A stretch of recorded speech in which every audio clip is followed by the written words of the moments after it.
Il y a une erreur fatale que commettent la plupart des hommes. Une erreur qui scelle leur destin avant même qu'ils n'aient réellement commencé à écrire leur histoire avec une femme. Cette erreur, c'est de faire d'une femme le centre absolu de leur monde. De lui consacrer toute leur attention, toute leur énergie, toute leur vie, comme si leur existence n'avait de sens que dans le reflet de ses yeux. Imagine un instant un homme qui perd son territoire, non pas parce qu'il a été dépossédé ou vaincu, mais parce qu'il s'est lui-même effacé, parce qu'il s'est livré sans résistance, parce qu'il n'a plus rien à défendre, rien à conquérir. Ce n'est pas la passion, ni la tendresse, ni même l'amour qui le condamne, mais cette absence de mission, cette vacuité intérieure qui fait fuir une femme, la pousse à chercher ailleurs, à désirer ce qui bouge, ce qui lutte, ce qui vibre d'une énergie supérieure. Une femme ne s'éprend pas d'un vide, elle s'éprend d'un homme en mouvement, d'un homme qui porte un feu secret, une raison d'être qui brûle plus fort que sa présence. Si tu veux comprendre pourquoi avoir une mission de vie rend les femmes obsédées par toi, tu dois d'abord pénétrer dans les méandres obscurs de la biologie évolutive, là où tout commence, là où chaque désir, chaque attirance est inscrit dans le code même de notre nature. Le cerveau féminin, façonné par des millions d'années de sélection, cherche instinctivement ce qui garantit la survie, ce qui promet la meilleure descendance.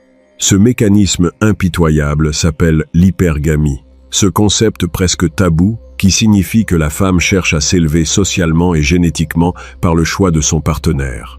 Ce n'est ni un jugement, ni une critique. C'est une vérité brute qui dicte la stratégie amoureuse et sexuelle depuis la nuit des temps. Une femme, consciemment ou non, évalue la valeur d'un homme en fonction de sa capacité à offrir de la sécurité, du pouvoir, du prestige, mais surtout une vision claire, un but qui transcende le simple besoin d'appartenance. Dans cet univers où chaque geste, chaque regard, chaque parole est une pièce du puzzle, un homme disponible à outrance devient une énigme dérangeante. Pourquoi ? Parce que la disponibilité totale trahit une absence de valeur propre, une sorte de vide qui déroute. Imaginer un homme sans mission, c'est comme imaginer un roi sans royaume, un guerrier sans bataille à mener. La disponibilité excessive révèle un homme qui dérive, qui flotte à la merci des circonstances, qui se laisse façonner par les autres plutôt que de forger son propre destin. Ce type d'homme suscite chez la femme une méfiance instinctive, un mépris silencieux et profond. Car au fond d'elle, elle sait que ce manque de direction est un signe de faiblesse, que sa propre sécurité émotionnelle et matérielle n'a aucune chance d'être assurée par un homme qui n'a pas de projet, pas de mission, pas d'obsession. La différence entre un homme qui a un but et un homme qui dérive est abyssale. Le premier marche droit, même dans l'adversité, il avance avec une certitude intérieure gravée dans chaque fibre de son être. Sa mission de vie est son armure, son arme, son mantra. Elle crée autour de lui une aura magnétique, un halo de puissance tranquille qui attire irrésistiblement. Les femmes ressentent cette vibration, cette force invisible qui dépasse la simple apparence, qui parle à un niveau primitif et profond. Elle ne cherche pas seulement un compagnon pour partager un moment, mais un homme capable de porter un rêve, de le défendre, de le réaliser. C'est cette quête qui les fascine, qui les pousse à l'obsession, parce qu'elle promet une union avec quelque chose de plus grand qu'elle-même. À l'inverse, l'homme qui dérive est une silhouette floue dans le paysage. Il n'a pas de direction, il suit le courant, il se noie dans la banalité. Ce n'est pas étonnant que les femmes le rejettent, parfois sans même comprendre pourquoi. Leur instinct leur murmure que cet homme n'est pas digne d'investissement, qu'il ne peut pas être un pilier, une ancre, un refuge. Elles le perçoivent comme une proie facile, mais aussi comme un déchet émotionnel, une source d'instabilité. Ce manque d'ambition est une trahison du pacte primal entre l'homme et la femme, une rupture dans la chaîne éternelle de transmission et de protection. Tu t'en doutes ? Cette vérité n'est pas celle qu'on te vend dans les contes de fées ou les manuels de séduction à 2 francs 6 sous. C'est une ligne de fracture, un secret bien gardé que seuls les hommes qui ont compris la puissance de la mission de vie osent exploiter. Car cette mission, c'est un feu sacré, une obsession qui transcende le simple désir de plaire. Elle transforme un homme ordinaire en un être fascinant, presque insaisissable, qui captive l'imagination féminine jusqu'à la folie douce, jusqu'à cette obsession qui fait vibrer les nuits et empoisonne les pensées. Imagine un instant que tu sois cet homme. Pas un homme soumis à ses émotions, pas un homme prisonnier de ses peurs, mais un homme qui avance, implacable, inébranlable, avec un but qui brûle comme un soleil noir au fond de son âme. Cette mission, qu'elle soit professionnelle, artistique, spirituelle ou même simplement personnelle, crée un terrain fertile où s'enracine le désir féminin. Et plus cette mission est authentique, plus elle est profonde, plus elle est visible dans chaque geste, chaque regard, plus les femmes deviennent obsédées par toi. Elles sentent que tu es rare, précieux, incomparable. Elles sentent que tu représentes quelque chose qu'elles ne peuvent pas atteindre seules, quelque chose qui les dépasse. Ce qui est fascinant, c'est que cette obsession n'est pas toujours consciente. Parfois, elle se manifeste par des silences, des regards furtifs, des gestes presque imperceptibles. Parfois, elle explose dans des élans passionnés, des tentatives désespérées de capturer cette lumière qui semble toujours leur échapper.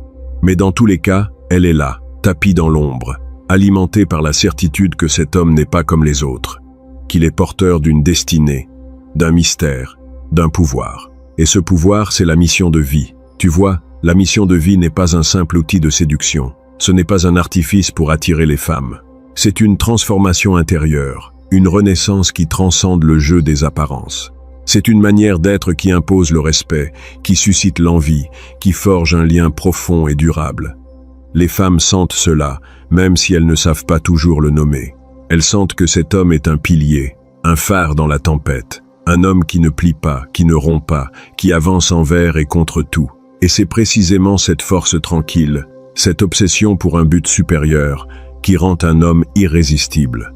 Parce qu'au fond, ce que les femmes cherchent, ce n'est pas un compagnon pour combler un vide.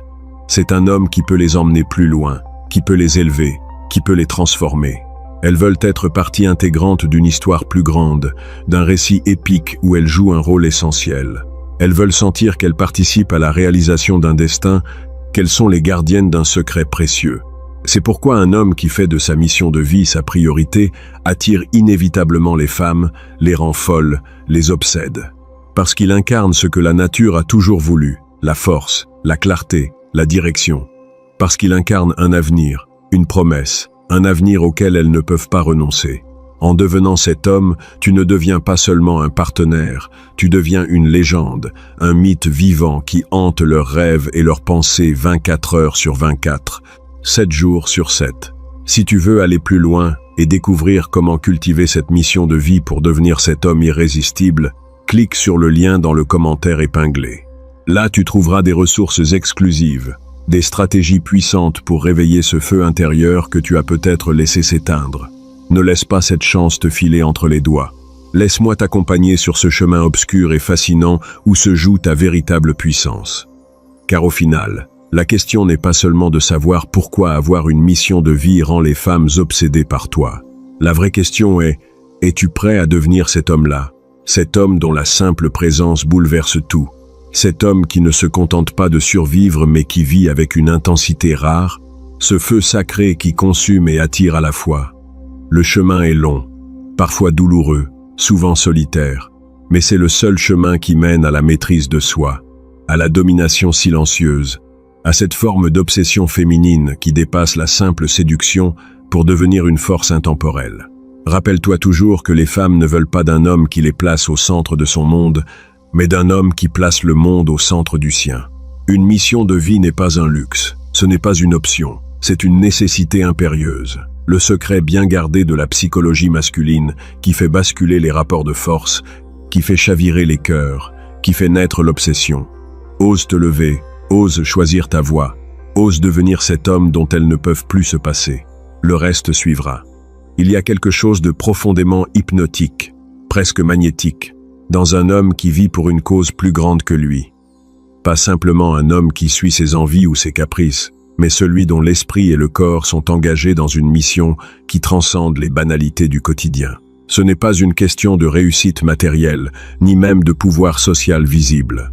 C'est une danse subtile et sombre, un jeu de forces invisibles qui joue sur les désirs les plus enfouis, sur les mécanismes psychologiques les plus archaïques. Quand un homme est entièrement absorbé par sa mission, il devient une énigme, une présence qui échappe, qui déstabilise, qui attire malgré tout. C'est dans cette dynamique de pouvoir que réside le secret de l'obsession féminine. Elles sentent instinctivement que cet homme ne leur appartient pas totalement, qu'il n'est pas un simple point d'ancrage émotionnel. un refuge accessible à tout moment. Il est ailleurs, ailleurs dans son esprit, ailleurs dans son temps, ailleurs dans son énergie. Et cette absence, loin d'être un vide, devient un espace chargé d'attente, de tension, de désirs inassouvis. L'absence calculée, celle qui n'est pas due à la négligence ou à l'indifférence, mais qui émane d'un engagement total à un objectif, crée une sorte de pression psychologique qui trouble, qui fascine. Elle ressent cette présence même dans son absence. Ce n'est pas un effet de hasard, c'est un effet de stratégie, inconsciente peut-être pour lui, mais redoutablement efficace. Il ne s'efface pas, il s'impose à travers son travail, ses projets, ses défis. Son attention n'est pas dispersée au gré des humeurs ou des sollicitations, elle est fixée, concentrée, dirigée. Cette focalisation crée une aura, une sorte de champ magnétique qui attire et qui repousse à la fois. Elle veut être là, à ses côtés, mais elle sait qu'elle ne peut pas être le centre de son univers, du moins pas tant que cette mission n'est pas accomplie. Cette tension est un levier puissant, elle alimente son obsession. Le concept de Fram, ce cadre mental inébranlable, est au cœur de cette dynamique. Ce cadre, c'est ce qui définit l'identité de l'homme, ce qu'il accepte ou rejette, ce qu'il valorise ou méprise. C'est un bouclier contre les tentations faciles, contre les distractions superficielles. Quand un homme a un cadre solide, il ne se laisse pas dévier par l'attente immédiate ou par le besoin de plaire à tout prix. Il impose son rythme, ses règles, son tempo. Cela lui donne une supériorité naturelle, psychologique. Car dans toute interaction, celui qui contrôle le cadre contrôle la réalité. Il décide de ce qui est permis, de ce qui est désiré, de ce qui est interdit. Cette maîtrise crée une forme de mystère, de distance, que les femmes perçoivent instinctivement. Elles savent, sans qu'il ait besoin de leur dire, qu'il n'est pas manipulable, qu'il ne se soumet pas à leurs caprices. Ce n'est pas un jeu de domination brutale, mais une danse subtile où l'homme reste maître de son terrain, de ses limites. Cette posture engendre un désir intense, car elle stimule l'instinct de conquête et de possession. Cette femme veut gagner cet homme. Elle veut être celle qui perce son cadre, qui devient la distraction légitime dans sa vie trop rigide. Ici se joue une forme de jalousie paradoxale. Elle jalouse cette mission qui absorbe tout son temps, toute son énergie. Elle voudrait être cette mission, être ce qui justifie son éloignement. Mais elle ne peut pas, elle reste une présence secondaire, une ombre dans son horizon, une possibilité de plaisir ou de répit. Cette jalousie est un feu qui la pousse à s'investir davantage, à tenter de percer cette forteresse intérieure. Mais cette forteresse ne s'ouvre pas aux caprices, elle ne cède pas à l'insistance. Elle ne s'ouvre qu'à ceux qui respectent son cadre, qui reconnaissent la valeur de la mission. Cela crée un cercle vicieux et fascinant, où l'homme, en restant fidèle à sa mission, contrôle l'intensité de son attrait. En se rendant moins disponible, il suscite plus d'intérêt. En refusant de céder à la pression immédiate, il augmente son pouvoir de séduction. Cette absence volontaire n'est pas un abandon, mais une stratégie machiavélique d'augmentation de valeur. Elle transforme l'homme en une sorte de trophée vivant, dont la conquête est difficile, mais d'autant plus désirable. Cette tension alimentée par l'absence devient une arme redoutable, un levier psychologique qui fait vibrer les émotions féminines. L'équilibre est subtil. Trop d'absence et la femme s'éloigne, lasse ou cherche ailleurs. Trop de disponibilité et l'homme perd ce halo de mystère, cette aura de puissance tranquille. Le secret est dans la maîtrise du temps, dans la gestion délicate de la présence et de l'absence. Un homme avec une mission ne court pas après l'attention des femmes, il construit son propre univers et invite celles qui le désirent à entrer dans cet espace, à condition qu'elles acceptent les règles du jeu. Ce cadre est son royaume, et il en est le souverain incontesté. Dans cet empire intérieur, la mission n'est pas seulement un projet, c'est un miroir dans lequel l'homme se voit et se reconnaît. Et cette reconnaissance est palpable pour ceux qui l'entourent. Elle irradie de lui une confiance sombre, un calme imperturbable. Cette confiance est ce qui rend l'homme irrésistible. Car au fond, les femmes ne cherchent pas simplement un compagnon. Elles cherchent un homme qui ne dépend pas d'elles, un homme qui tient son propre cadre, un homme qui ne vacille pas devant le désir ou la peur. Elles veulent un roc, un phare, une force qui les dépasse. La jalousie qu'elles ressentent envers la mission de cet homme révèle un paradoxe fascinant. Elles sont attirées non seulement par lui, mais par ce qui le dépasse, par cette quête qui l'englobe. Elles veulent être la distraction, oui, mais aussi le point fixe dans ce chaos, le moment de répit dans une vie intense. Cette place, elles ne la prennent pas simplement par séduction ou charme, elles la gagnent en respectant sa discipline, en s'alignant sur son cadre. C'est une forme de respect mutuel, un pacte silencieux où chacune reconnaît sa place, ses limites et ses désirs. Cet homme est un paradoxe ambulant. Il est absent et présent, dur et vulnérable, distant et proche. Cette complexité trouble, déstabilise, fascine. Elle provoque une obsession, car il est rare de rencontrer un être aussi complet, aussi entier, qui ne se disperse pas dans les jeux faciles, mais qui se tient debout dans la tempête de ses ambitions. Cette obsession n'est pas une simple attirance physique, c'est une alchimie psychologique, un mélange de respect, d'admiration, de désir, et peut-être même de crainte. Il y a un aspect machiavélique dans cette dynamique. Ce n'est pas une manipulation consciente, mais un effet naturel d'une posture puissante. En incarnant pleinement sa mission, en imposant son cadre, en utilisant son absence comme un levier, l'homme crée un terrain où il est maître. Il n'est pas à la merci des caprices émotionnels, il fixe lui-même les règles du jeu. Et c'est cette force tranquille qui fait de lui une figure fascinante, quasi mythique, dans le regard des femmes. Cette force n'est pas donnée à tous. Elle exige un engagement total, une discipline implacable, une capacité à se détacher des gratifications immédiates pour construire quelque chose de plus grand. L'homme qui choisit cette voie se donne les moyens d'être désiré non pas pour ce qu'il donne, mais pour ce qu'il est. Et dans ce être, il y a une puissance qui dépasse les mots. Un silence qui parle plus fort que toutes les déclarations d'amour. On pourrait penser que la disponibilité est synonyme d'amour, que la présence constante rassure et fidélise. C'est une illusion dangereuse. L'excès de disponibilité tue le désir, dilue la valeur, efface la frontière entre l'homme et la femme. La tension, le manque, la distance calculée sont des ingrédients essentiels pour nourrir l'obsession. En étant concentré sur sa mission, l'homme impose cette distance avec élégance. Il fait de son absence un terrain fertile pour le désir.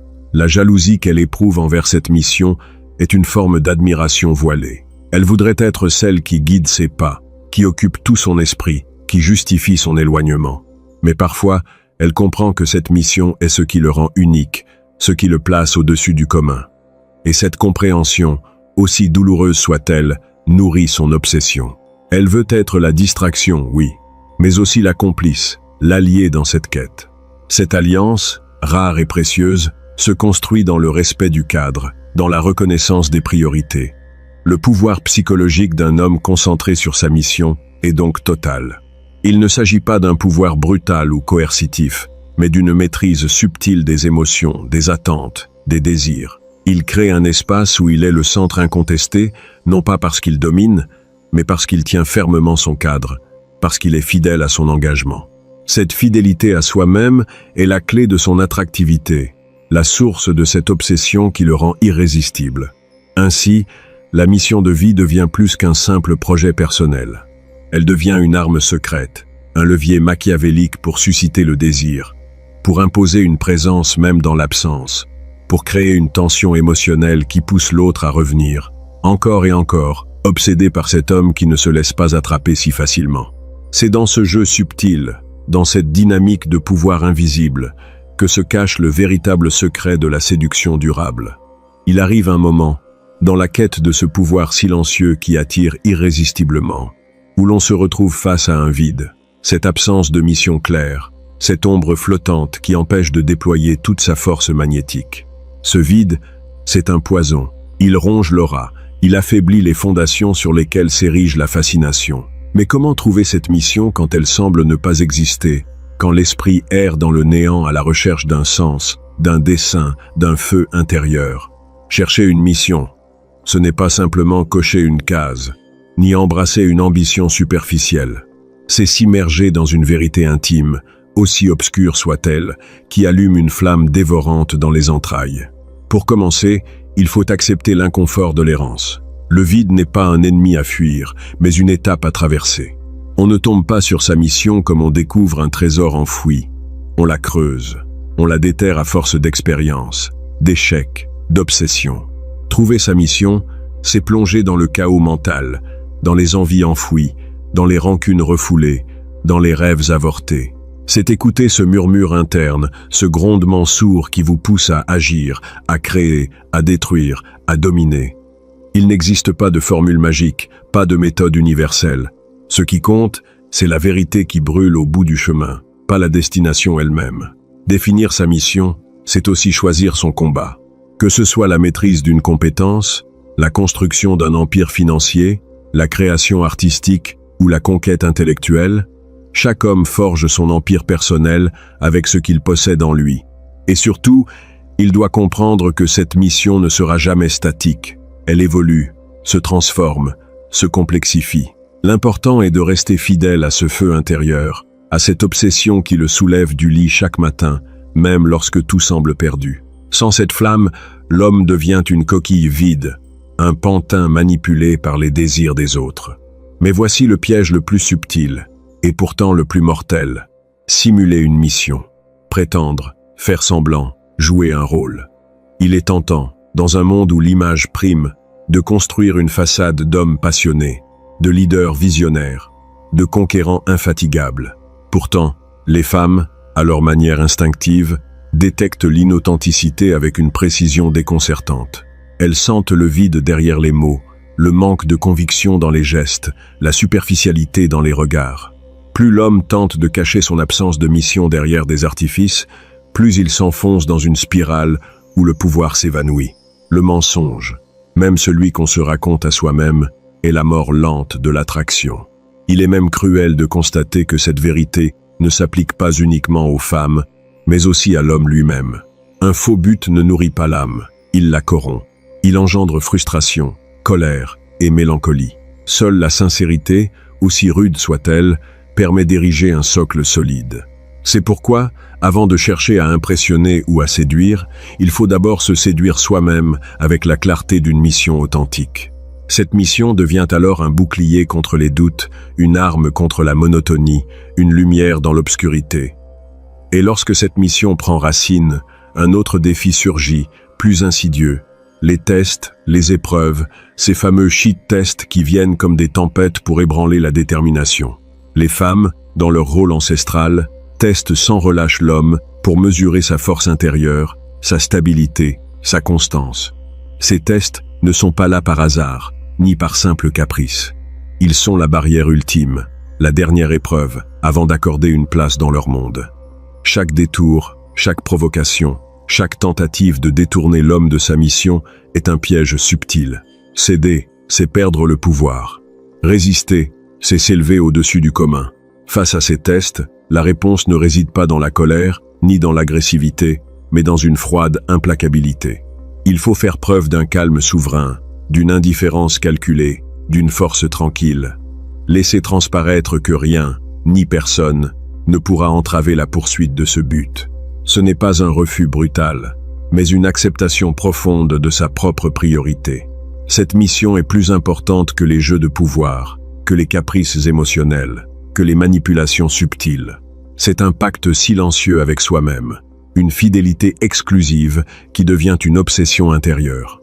La véritable victoire dans ces affrontements invisibles n'est pas de dominer l'autre, mais de rester indomptable, de ne jamais dévier, de ne jamais vendre son âme pour un souffle d'attention.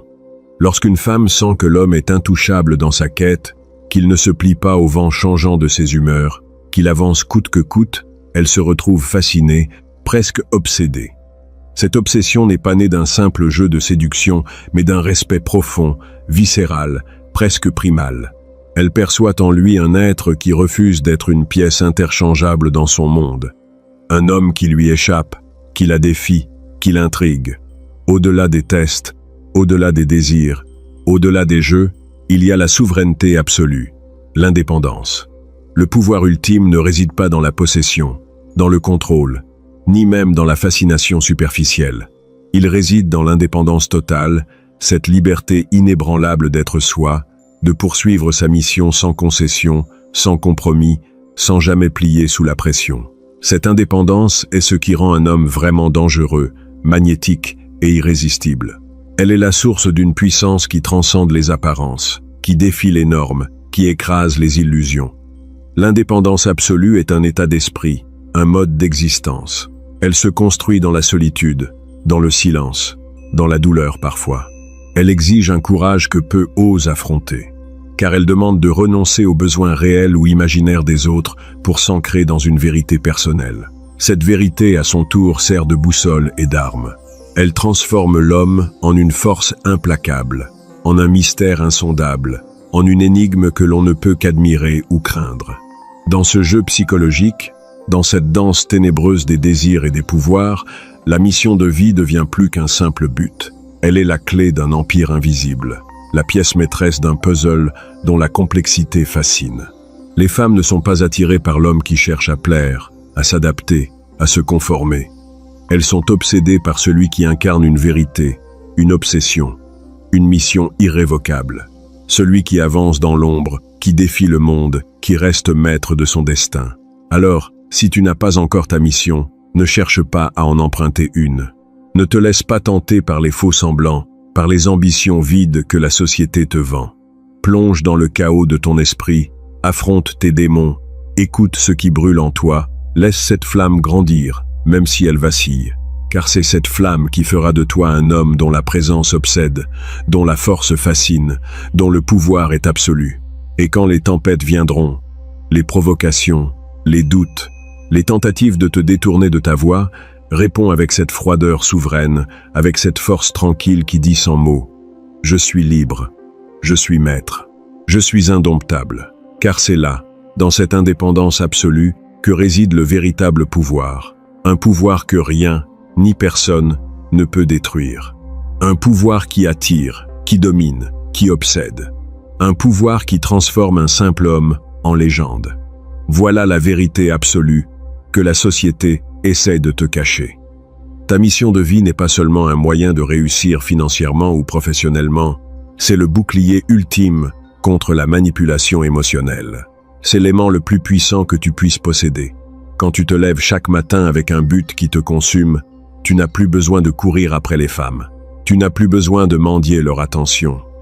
Tu deviens le soleil autour duquel elles veulent graviter.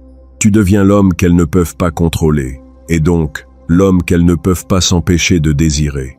Alors, arrête de chercher la validation dans leurs yeux. Cherche-la dans tes propres accomplissements. Construis ton empire, brique par brique, jour après jour, et laisse-les admirer l'œuvre de ta vie. C'est ça, la véritable essence du pouvoir machiavélique. C'est ça, la clé de l'obsession féminine. Le test ultime arrive toujours. Ce moment où elle te regarde droit dans les yeux, où sa voix se fait douce, presque suppliante, et elle te demande de choisir. Choisir entre elle et ta mission. Une épreuve brutale, une croisée des chemins où beaucoup s'écroulent, séduits par le mirage de l'instant. Mais toi, tu sais que céder, c'est perdre. Perdre non seulement ta voix, mais ton essence. Choisir la femme, c'est s'abandonner à une illusion, à une dépendance émotionnelle qui te ronge lentement, invisiblement. Choisir la mission, c'est refuser cette servitude. C'est affirmer que ta valeur ne dépend de personne d'autre que toi. C'est poser une frontière claire, impénétrable, qui fait de toi un homme libre. Un homme que rien, ni personne, ne peut détourner de sa trajectoire. Oui, cela signifie qu'elle s'éloignera, que ses yeux se fermeront peut-être un moment à ta lumière, mais c'est exactement ce que tu veux. Ne cherche jamais à être aimé par quelqu'un qui voudrait te changer, qui voudrait t'affaiblir. Ton feu intérieur est sacré. Ta mission est le brasier qui consume toute faiblesse. Celui qui accepte de brûler pour toi, ou qui s'efface, voilà la seule vérité. Car un homme qui renonce à sa mission pour plaire n'est plus qu'un pantin, une ombre. Au-delà de cette lutte quotidienne, il y a l'héritage. Ce que tu laisses derrière toi dans ce monde qui tourne sans pitié. Ton nom, ta trace, tes actes. Une relation peut s'effacer, un amour peut se faner. Mais l'empreinte d'un homme qui a incarné sa mission résonne bien plus loin, bien plus fort. C'est un écho qui traverse le temps, qui inspire, qui domine. Tu n'es pas ici pour être une simple page dans le livre d'une femme. Tu es là pour écrire un chapitre entier dans l'histoire de l'humanité, peut-être même dans celle de ton propre sang. Tes enfants, tes disciples, ceux qui te suivront parce qu'ils verront en toi la force, la détermination, le courage d'un homme qui n'a jamais plié. Ton héritage n'est pas une question d'argent, de possession ou de titre. C'est la légende que tu crées à travers ta constance, ta résilience, ta grandeur d'âme dissimulée sous un masque d'acier. C'est ça qui rend un homme obsédant, pas ses flatteries ou ses promesses creuses, mais la vérité indélébile de son passage sur cette terre. Et puis il y a cette réflexion finale, la plus sombre et la plus libératrice à la fois, la liberté masculine. Ce mot, cette idée, cette quête que la société tente d'étouffer sous un joug d'attente, de normes, de compromission. La liberté n'est pas un cadeau qu'on te fait, c'est un combat que tu mènes chaque seconde, chaque respiration. Elle ne s'achète pas, ne se mendie pas, elle se conquiert en refusant de se perdre dans les désirs passagers, en refusant de sacrifier son âme pour un confort illusoire. Être libre, c'est être maître de soi, maître de son temps, maître de son énergie. C'est dire non aux chaînes émotionnelles, aux dépendances affectives, aux manipulations subtiles qui te veulent docile. Ta mission de vie est ce rempart, ce phare dans la nuit qui te guide vers cette liberté ultime. Quand tu la suis, tu n'es plus jamais esclave de personne. Tu es l'architecte de ton existence, l'alchimiste de tes passions. Alors, regarde-toi dans le miroir, cet homme qui a choisi la voie la plus difficile, la plus solitaire parfois, mais la plus noble. N'aie pas peur d'être cet homme qui dérange, qui fascine, qui obsède. Car dans cette obsession, il y a une vérité brutale. Tu incarnes quelque chose de plus grand que toi. Tu es le chaos et l'ordre, la tempête et le calme. Tu es celui qui ne se plie pas, celui qui forge son destin avec une main de fer dans un gant de velours. Et c'est précisément cela qui rend les femmes folles de toi, car elles sentent ce feu, cette lumière qui ne s'éteint jamais. Elles sentent que tu es un homme libre, un homme entier, un homme qui ne se perd pas dans les regards, mais qui se trouve dans l'accomplissement. Alors continue, avance, brûle sans cesse, car c'est dans cette flamme que naît le véritable pouvoir, celui qui rend impossible de t'oublier. Abonne-toi.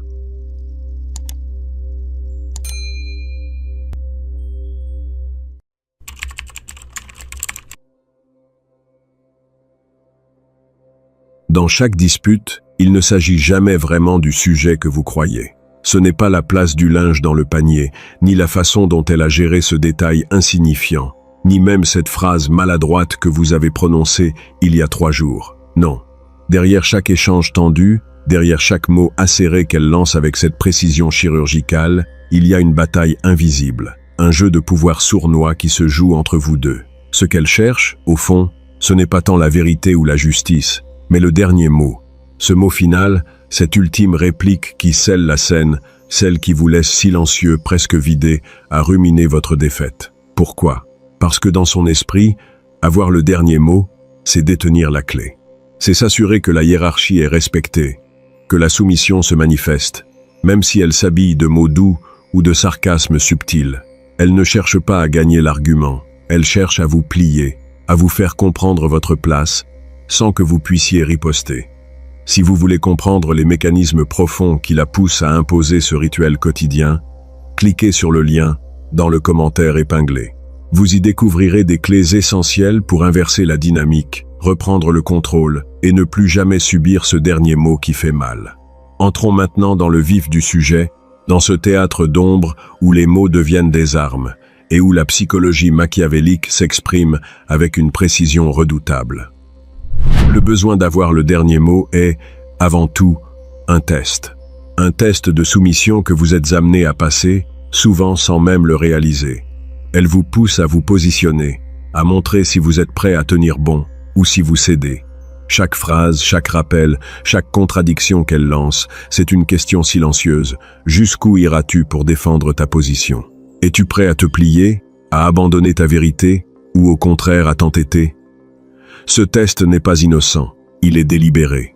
Derrière cette apparente recherche de vérité se cache un jeu de domination qui se joue sur le terrain de la vulnérabilité émotionnelle.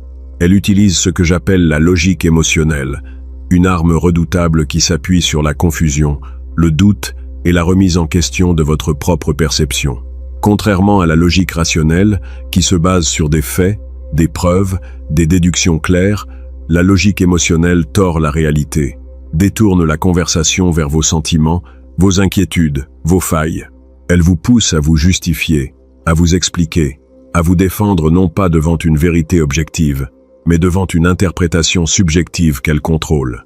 Quand vous argumentez rationnellement, vous tombez dans le piège absolu. Parce que, dans cette guerre psychologique, la rationalité devient votre pire ennemi. Vous donnez du poids à un débat qui n'en a pas. Vous vous exposez à une remise en question constante, à des attaques ciblées sur votre manière de penser, de ressentir, de percevoir. Elle vous fait croire que c'est la raison qui doit l'emporter, alors que la véritable bataille se mène sur le terrain émotionnel, là où le réel pouvoir s'exprime. Vous cherchez à démontrer des faits, mais elle vous répond par des insinuations. Vous présentez des arguments solides, et elle vous renvoie à vos émotions déstabilisées.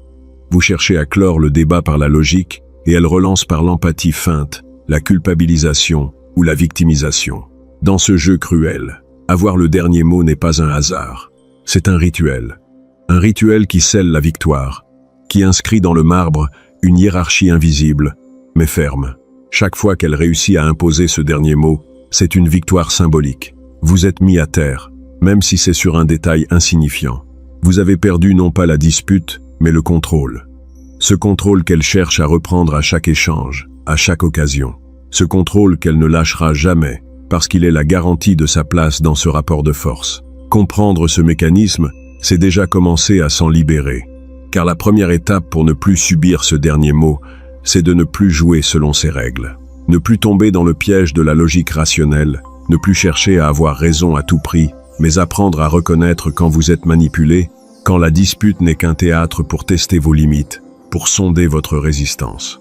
Ce besoin d'avoir le dernier mot est aussi un miroir de ses propres insécurités. Derrière cette apparente assurance se cache souvent une peur profonde de perdre le contrôle, de ne plus être entendu, de se sentir vulnérable. Elle impose sa domination non pas parce qu'elle se sent puissante, mais parce qu'elle redoute le chaos que pourrait engendrer une égalité réelle. C'est une stratégie de survie, un bouclier qu'elle érige pour masquer ses fragilités. Mais attention, ne vous méprenez pas. Ce n'est pas une faiblesse à exploiter naïvement, c'est une force à comprendre pour mieux naviguer dans ce jeu complexe. Car si elle vous pousse à bout, c'est aussi pour tester vos limites, pour sonder votre patience, pour voir si vous êtes prêt à jouer selon ses règles ou à imposer les vôtres. Dans ces échanges, la clé n'est pas de chercher à gagner, mais de comprendre que la victoire ne se joue pas dans les mots, mais dans l'énergie que vous dégagez. Si vous montrez que vous êtes stable, que vous ne cédez pas à ses provocations, que vous ne cherchez pas à avoir le dernier mot à tout prix, vous commencez à renverser la vapeur. Vous lui montrez que vous n'êtes pas un adversaire à dominer, mais un partenaire avec qui il faut composer autrement. Alors, la prochaine fois qu'elle cherchera à imposer ce dernier mot, ne tombez pas dans le piège. Ne vous laissez pas entraîner dans cette spirale où la logique rationnelle est un leurre. Respirez, observez, et surtout, ne réagissez pas comme elle l'attend. Apprenez à reconnaître ce besoin de contrôle dissimulé derrière chaque phrase, chaque attaque. Car c'est dans cette reconnaissance que se trouve le véritable pouvoir. Elle ne cherche pas simplement à avoir le dernier mot. Elle cherche à savoir si vous êtes capable de rester maître de vous-même, si vous pouvez résister à la tentation de céder, si vous pouvez vous affirmer sans vous battre sur son terrain. C'est un test de force, un duel psychologique qui se joue bien au-delà des mots. Comprendre cela change tout. Cela vous met dans une position de force, car vous cessez d'être une proie facile. Vous devenez un acteur conscient de ce théâtre, capable de désamorcer la tension avant qu'elle ne devienne un champ de bataille. Vous apprenez à ne plus chercher la victoire dans la dispute, mais la stabilité dans la relation, même si cela signifie parfois laisser ce dernier mot à elle, sans concession apparente. Dans ce jeu d'ombre, le vrai pouvoir ne se mesure pas à celui qui parle le dernier, mais à celui qui garde le silence, qui maîtrise ses émotions, qui refuse de tomber dans le piège. Ce silence, cette retenue, cette force tranquille, voilà ce qui la déstabilisera réellement. Alors qu'elle s'appuie sur la logique émotionnelle pour vous déstabiliser, c'est votre calme qui deviendra votre arme la plus redoutable. Vous voyez, chaque dispute est une danse macabre, un ballet de stratégie invisible où les mots ne sont que des prétextes. Le véritable enjeu, c'est le contrôle, la domination, la soumission. Et celui qui comprend cela, celui qui voit derrière le voile, celui-là seul peut espérer sortir indemne de ces affrontements quotidiens. Alors, êtes-vous prêt à ne plus être ce joueur manipulé, à ne plus céder à ce besoin d'avoir le dernier mot? Êtes-vous prêt à devenir celui qui maîtrise le jeu, qui impose sa présence sans violence, qui gagne sans combattre? C'est un chemin sombre, exigeant, mais c'est aussi la voie vers une véritable liberté. N'oubliez pas, ce lien dans le commentaire épinglé contient des ressources essentielles pour approfondir cette compréhension et reprendre le contrôle de vos échanges. Ne laissez plus ce dernier mot vous échapper. Soyez celui qui choisit quand parler, quand se taire, quand laisser filer, car c'est dans cette maîtrise que réside la véritable force. La force que peu osent affronter, mais que vous pouvez dès aujourd'hui commencer à incarner. Tu crois que céder, lui donner raison, c'est apaiser la tempête, calmer l'orage qui gronde à chaque échange. Pourtant, dans ce jeu de pouvoir où elle t'enlace et te serre jusqu'à l'asphyxie, cette concession apparente n'est qu'une illusion soigneusement orchestrée. Elle déploie la tactique de l'épuisement avec une précision clinique, usant de tes failles, de ta patience, de ton désir de paix intérieure pour t'éroder jusqu'à la résignation. Chaque argument qu'elle martèle, chaque phrase qu'elle répète, chaque silence chargé de sous-entendus, c'est une goutte d'eau qui creuse la pierre. Sans que tu ne t'en rendes compte, tu es entraîné dans une spirale où le combat cesse d'être frontal pour devenir une guerre d'usure. Elle sait que ta volonté n'est pas inébranlable, que ta fatigue mentale s'accumule. Alors elle t'épuise, 24 heures sur 24, 7 jours sur 7, jusqu'à ce que tu abandonnes, que tu lui accordes ce dernier mot comme on jette une serviette blanche sur un ring invisible. Ce n'est pas une concession, c'est une reddition silencieuse. Un piège à l'intérieur duquel tu te débats sans comprendre que chaque mot lâché est une chaîne qui te lie davantage. Elle ne cherche pas tant à te convaincre qu'à te briser. Le dernier mot qu'elle réclame, ce n'est pas une victoire. C'est un acte de domination masqué par la douceur d'une parole qui semble apaiser le conflit. Mais ce calme est trompeur. C'est le calme avant la tempête, le silence qui précède l'attaque suivante. Et chaque fois que tu cèdes, que tu lui donnes raison pour avoir la paix, tu renforces son emprise. Tu nourris sa certitude qu'elle tient les rênes, que tu es à sa merci. Il y a un paradoxe cruel dans ce rapport, le respect. Tu crois qu'en cédant, en acceptant son dernier mot, tu gagnes son respect. Peut-être même espères-tu qu'elle te verra comme un homme mature, capable de sagesse, de mesure, mais c'est exactement l'inverse qui se produit. Dans son esprit, ce dernier mot accordé sans combat est une faiblesse, un signe que tu n'es pas digne d'être respecté. Car le respect, dans cette dynamique, ne s'obtient pas par la passivité, mais par la résistance, par la capacité à tenir tête, à montrer que tu as des limites. Lui donner raison pour éviter la confrontation, c'est lui offrir un mépris secret, une dévaluation silencieuse de ta stature d'homme. Elle te méprise peut-être sans que tu ne le vois, mais ce mépris est là, palpable, sourd, inscrit dans chaque regard, dans chaque sourire en coin, dans ce ton légèrement condescendant qu'elle adopte quand elle sent que tu as cédé. Ce n'est pas un mépris brutal, non, c'est un mépris subtil, un poison lent qui ronge ta confiance et nourrit son pouvoir. Elle sait que la paix obtenue par la capitulation est fragile, vacillante, qu'elle ne repose sur aucun fondement solide. Et c'est pour cela que, loin de te remercier, elle cherche à avoir toujours le dernier mot. Parce que ce dernier mot est l'illusion d'un contrôle absolu. Car dans cette lutte invisible, le dernier mot n'est qu'une façade, un masque derrière lequel se cache un véritable jeu de pouvoir. Il n'appartient pas réellement à celui qui le prononce, mais à celui qui le provoque. Elle te pousse, te provoque, t'agace, te sollicite, pour que tu réagisses, que tu montres ta faiblesse, que tu cèdes. Le dernier mot, dans cette optique, devient un leurre, un mirage que tu poursuis en vain.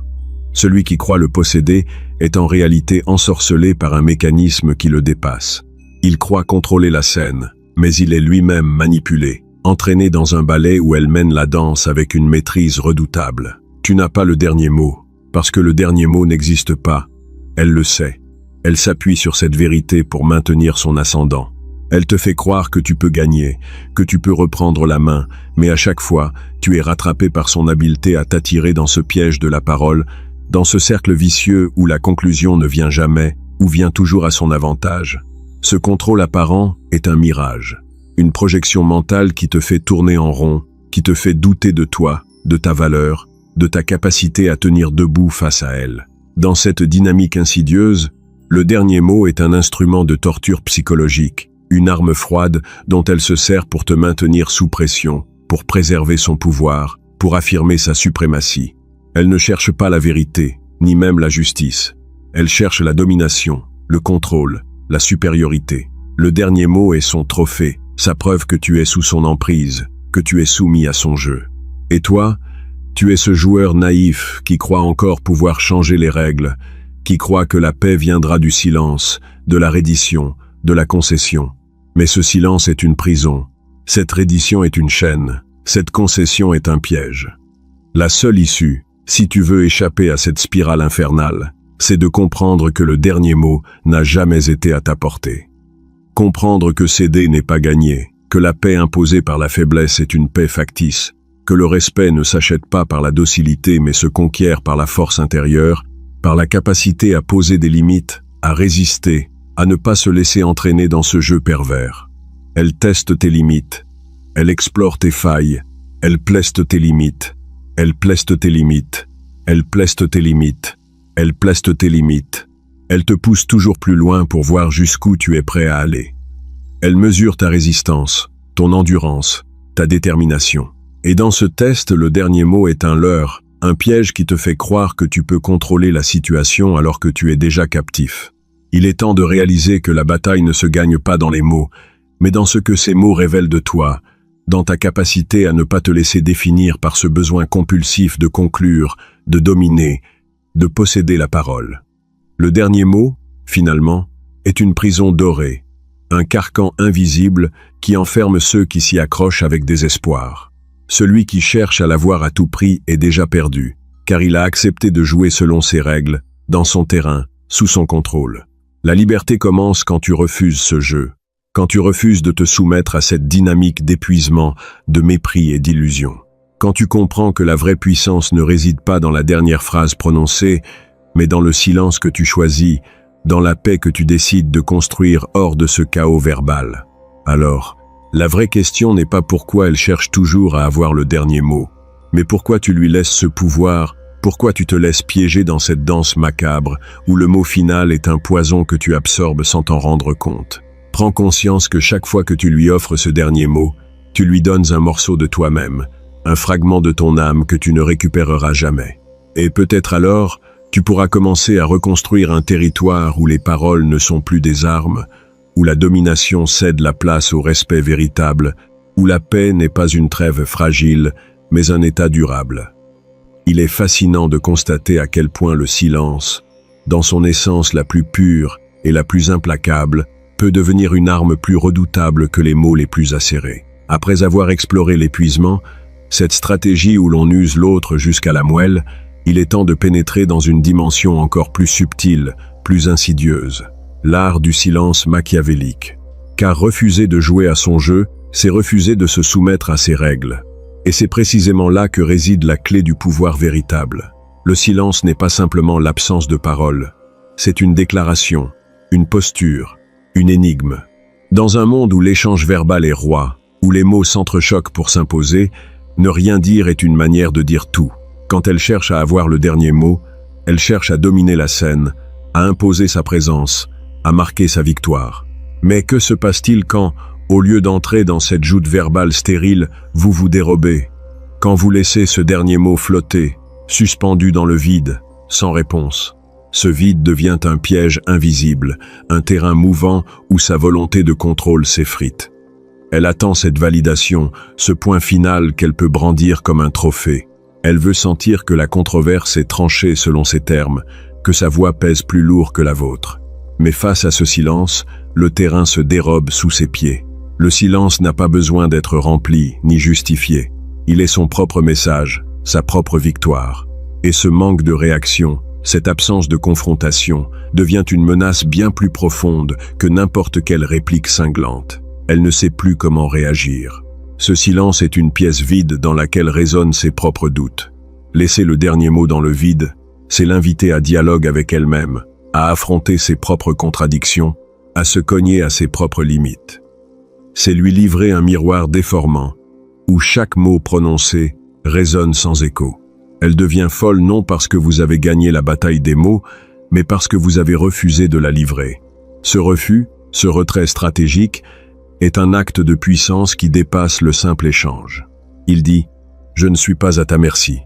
Je n'ai pas besoin de prouver quoi que ce soit. » Dans cette posture, le silence devient un bouclier impénétrable. Il protège l'essence, l'invisible, l'intouchable.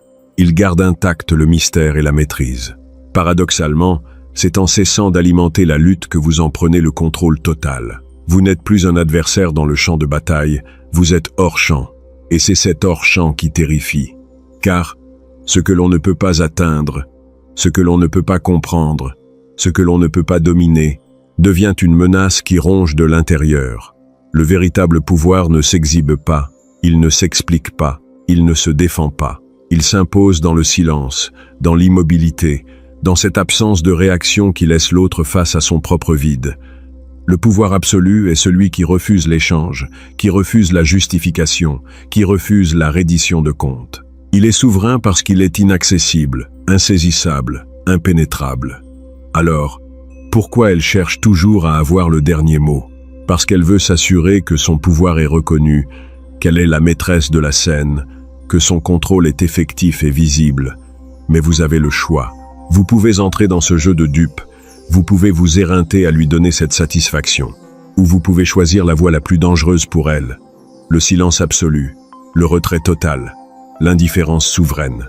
Ce n'est pas un abandon, loin de là. C'est une stratégie consciente, une manœuvre subtile qui désarme l'autre en lui retirant son terrain de jeu. C'est une forme de domination qui n'a pas besoin de mots, qui ne cherche pas la reconnaissance, qui ne nourrit pas l'ego. Elle laisse l'autre face à elle-même, à ses obsessions, à ses démons, dans un vide oppressant où le dernier mot devient une malédiction, un poids insupportable. Dans cette dernière partie du combat, souvenez-vous que le vrai pouvoir ne se mesure pas à la quantité de paroles prononcées ou à la violence des arguments brandis. Il se mesure à la capacité de rester maître de soi, de ne pas se laisser entraîner dans la spirale sans fin d'une lutte vaine. Il se mesure à l'art de faire taire le tumulte intérieur et extérieur, à celui de créer une zone d'influence invisible où l'autre s'égare. Ne cherchez pas à conclure la discussion, ne cherchez pas à clore le débat. Laissez-le flotter, laissez-le en suspens. Ce vide, ce silence, cette absence de réponse sont votre forteresse. Et dans cette forteresse, vous êtes invincible. Elle veut le dernier mot? Offrez-lui le vide. Elle se noiera dans cet abîme. Et là, enfin, vous serez libre. La liberté véritable, celle qui transcende les conflits et les jeux de pouvoir, ne s'acquiert pas en parlant plus fort, mais en parlant moins, en choisissant ce qui mérite d'être dit et surtout ce qui ne mérite pas d'être dit. Le silence est une forme de sagesse obscure, une maîtrise parfaite de soi et de l'autre. Il est le dernier refuge du pouvoir qui ne demande rien, qui n'a rien à prouver, qui n'a même pas besoin d'exister aux yeux de l'autre. Ainsi, quand elle cherche à avoir le dernier mot, souvenez-vous que le dernier mot n'est qu'une illusion. Le vrai dernier mot se trouve dans ce silence implacable, dans ce refus de participer, dans cette absence qui devient présence. Là où les mots échouent, le silence triomphe. Là où la voix s'épuise, le calme s'impose. Là où le désir de contrôle s'éteint, la souveraineté apparaît. Vous n'avez rien à prouver, vous n'avez rien à défendre. Le pouvoir est votre silence, et ce silence est votre victoire. Le piège de la justification est subtil, presque imperceptible. À chaque fois que tu tentes de t'expliquer, de te justifier, de défendre ta position avec un flot incessant de paroles, tu creuses lentement ta propre tombe dans son esprit. Pourquoi? Parce que la justification est une forme de faiblesse déguisée. C'est avouer, sans le dire explicitement, que ta parole seule ne suffit pas, que ta présence a besoin d'un supplément d'âme, d'une caution, d'une explication pour être légitime. Chaque mot ajouté pour tenter de corriger, de convaincre ou de démentir son point de vue est une pierre de plus dans le mur qu'elle érige face à toi. Elle perçoit ce besoin désespéré de rétablir la vérité comme une preuve que la vérité est fragile, que ton pouvoir d'influence est précaire. Tu entres alors dans un cercle vicieux où chaque phrase devient un champ de bataille, chaque silence, un espace perdu. Ce piège est d'autant plus cruel qu'il te pousse à croire que tu gagnes du terrain, alors qu'en réalité tu perds de ta valeur, tu diminues ton aura. La justification n'est jamais un dialogue de force, elle est un aveu d'insécurité. Elle nourrit son besoin de contrôle, elle l'alimente, elle lui donne raison. Plus tu parles pour te défendre, plus elle te domine. Face à ce jeu, le regard amusé est une arme redoutable.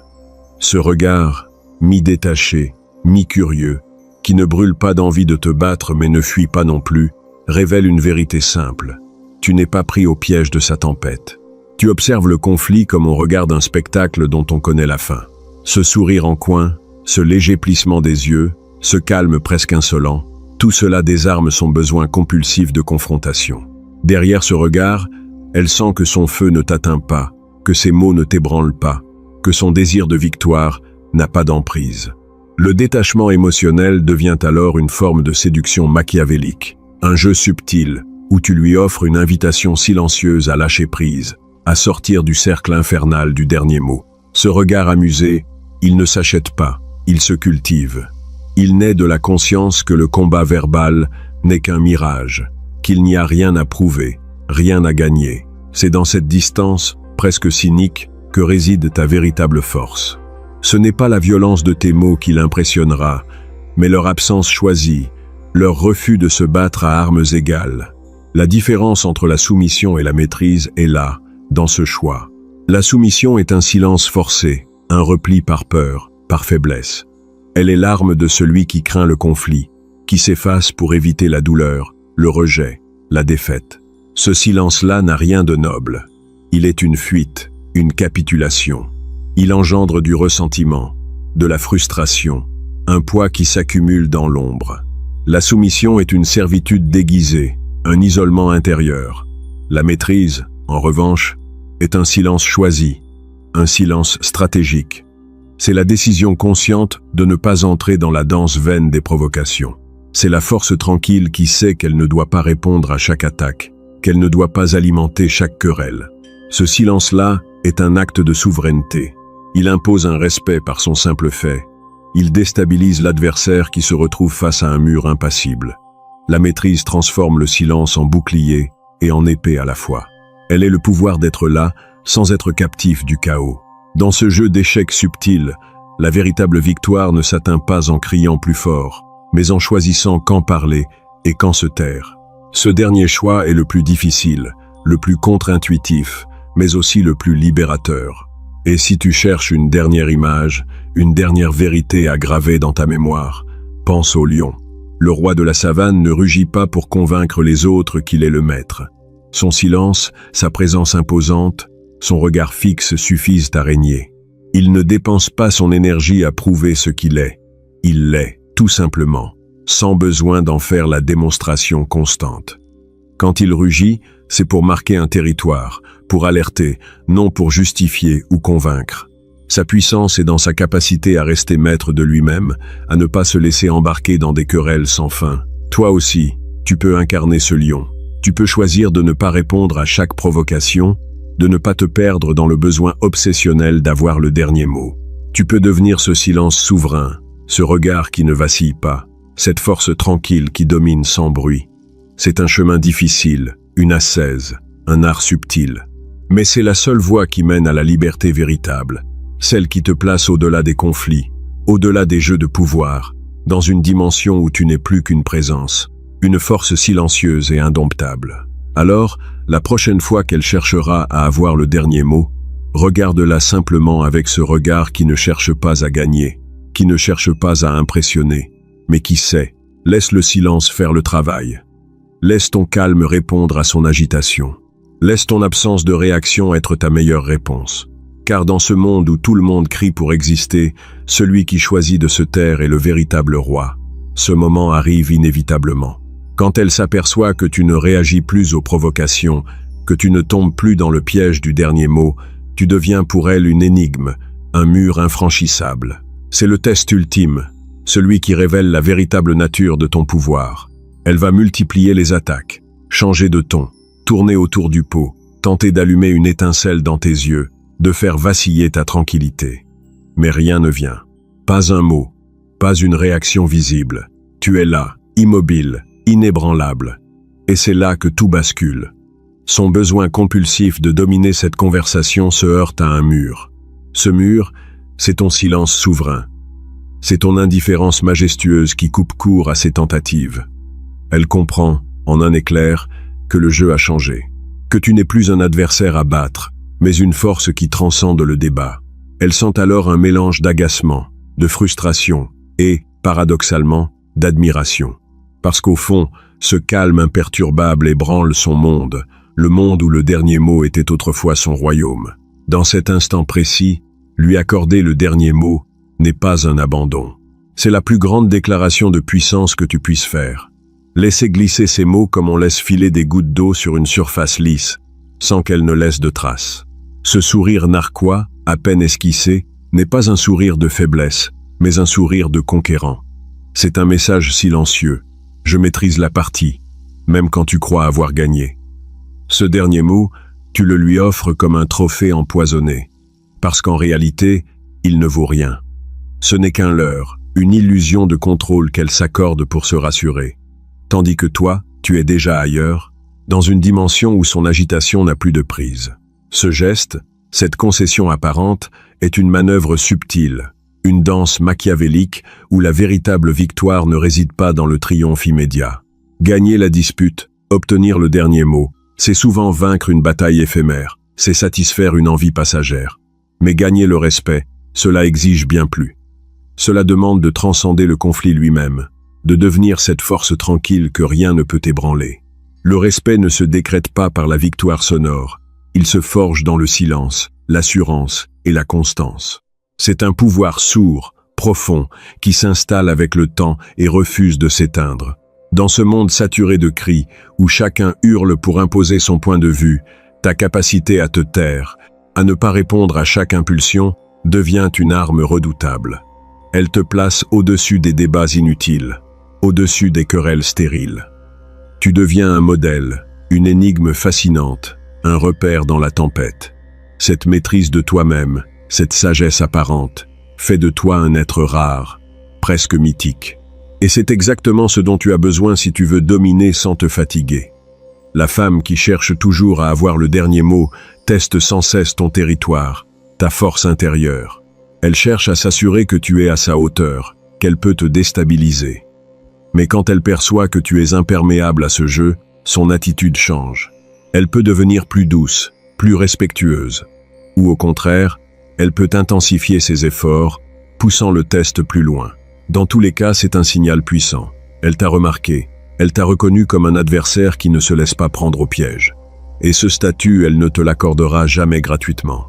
Il faut que tu le conquiers, jour après jour, avec la patience d'un stratège. Tu dois comprendre que le besoin d'avoir le dernier mot est un réflexe, un mécanisme souvent inconscient, fondé sur la peur de perdre le contrôle ou d'être diminué. En refusant de jouer ce jeu, tu l'obliges à sortir de sa zone de confort. Tu lui proposes un miroir dans lequel elle ne voit plus ses propres armes. Ce miroir, c'est ton silence, ton calme, ton absence de réaction. Et ce reflet inattendu peut la déstabiliser plus que n'importe quel argument. Parce que tu ne réponds plus à son agitation par de la colère, mais par une paix intérieure que rien ne fracture. Accorder le dernier mot avec un sourire, c'est aussi une forme d'élégance, une manière de dire que tu es suffisamment fort pour ne pas te laisser engluer dans les détails. Ce sourire, c'est une déclaration muette. Je choisis mes batailles. Cette fois, je te laisse croire que tu as gagné, mais c'est moi qui décide du sens de cette victoire. Ce geste peut sembler simple, mais il est chargé d'une puissance immense. Il tisse une toile invisible de contrôle et de suprématie, car tu maîtrises non seulement tes mots, mais aussi le rythme et l'intensité du conflit. La vraie victoire ne s'obtient pas dans le feu des échanges, mais dans la construction d'un respect durable, celui qui te place comme une figure d'autorité naturelle. Gagner une dispute, c'est parfois s'exposer à la colère, à l'amertume, à la rancune. Gagner le respect, c'est bâtir une relation où ton poids moral, ta stature intérieure, deviennent des repères. C'est être celui dont on attend la parole, celui dont la présence suffit à calmer les tempêtes. Ce respect, il est la clé qui ouvre toutes les portes, le sésame qui transforme une confrontation en une alliance tacite. Ne te laisse jamais entraîner dans la spirale de la provocation. Ne cède pas à l'envie irrépressible de répondre, de justifier, de corriger. Chaque fois que tu choisis le silence souverain, tu affirmes une vérité plus profonde. Tu es maître de toi, maître du jeu, maître de la partie. Tu es au-delà des simples échanges. Tu es le lion qui règne sans rugir, celui dont l'ombre suffit à imposer le respect. Dans ce théâtre permanent des relations humaines, où chacun joue son rôle avec plus ou moins d'authenticité, Ta force réside dans ton contrôle absolu. Laisse donc les autres s'épuiser à vouloir te faire parler, à vouloir t'atteindre. Toi, reste immobile, inaltérable, et regarde le monde tourner autour de toi. Car au final, ce n'est pas celui qui crie le plus fort qui l'emporte, mais celui qui sait demeurer silencieux, patient et souverain. Alors, quand elle cherchera encore à avoir le dernier mot, offre-lui ce sourire narquois et laisse le silence tisser ta victoire. C'est dans ce silence, dans cette absence de réaction, que réside ton triomphe le plus éclatant. Car la véritable domination ne se mesure pas au nombre de mots prononcés, mais à l'intensité du pouvoir que tu exerces sans jamais avoir besoin de le montrer. Tu es ce roi silencieux, ce maître des non-dits, ce stratège qui gagne sans combattre. Et dans ce royaume, nul besoin de dernier mot, parce que la seule parole qui compte, c'est la tienne, celle que tu choisis de ne pas prononcer. Abonne-toi.